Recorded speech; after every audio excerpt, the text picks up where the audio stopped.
you seem to have an underlying premise, which is evidence is what comes from observation. Yes. Do you acknowledge, or is your view, or your outlook, that science is the only way to truth? Yes. Okay, good. So do you not see the issues with that outlook, or the problems with that outlook? Well, you can try explaining it Okay, to me. So let me give you an example. Have you been to India? Have I been where? Have you been to India? No, I haven't. You haven't been to India? I'd love to. Okay, do you believe India exists? Yes. Okay, so you haven't been there, you haven't observed it, yet you believe it exists. The evidence is fairly convincing. Okay, so what do you mean by the evidence is fairly convincing? I've seen photographs taken from space. Brilliant, okay. What else?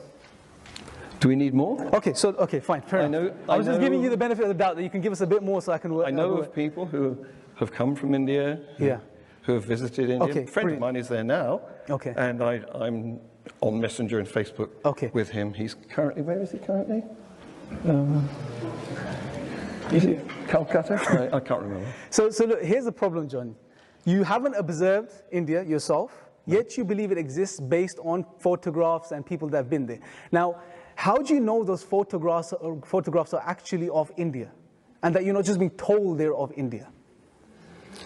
Well, I think that you'd have to, I mean, you're on a loser there, because you're having to try to rubbish all of the photographs taken from space by all of the spacecraft, all of the orbiting satellites, and all of the spacemen that have been in the IS. Have you seen yourself satellites that are up there right now?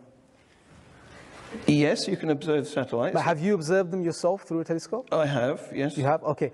So here's the thing. What I'm saying regarding India is you haven't observed it yourself. So what I'm saying essentially is your belief India exists is based on something called testimony, right? In philosophy, this is known as authentic and valid testimony, right?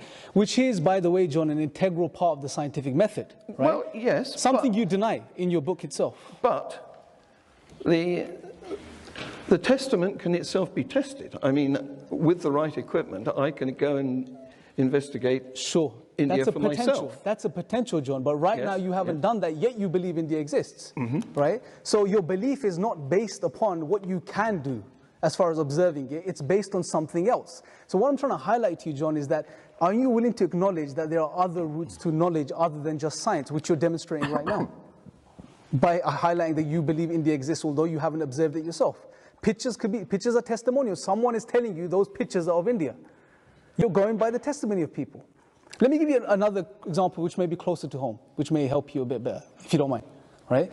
Do you believe evolution, the Darwinian mechanism, is true?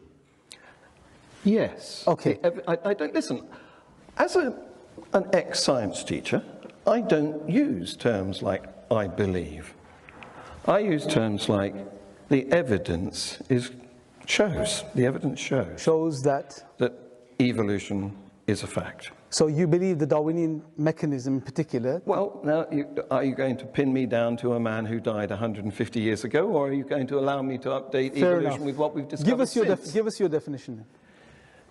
How do you want to what do you want to call it? Evolution? Just evolution in general?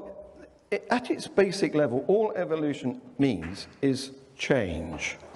And we can observe change happening today, and we can see evidence of a progression of things that happened in the past, in the fossil record and so on. And so the best explanation is that change happened in the past too. Okay, good. So look, that's good you're saying that. So what I'm asking you specifically is, do you believe the theory of evolution is true?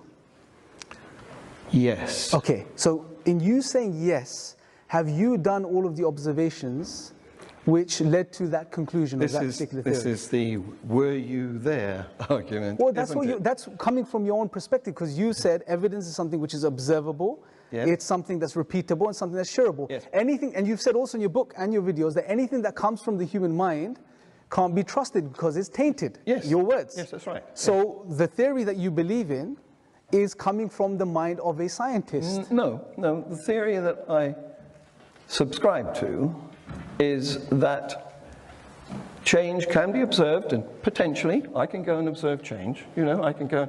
Have you seen the big Petri dish experiment?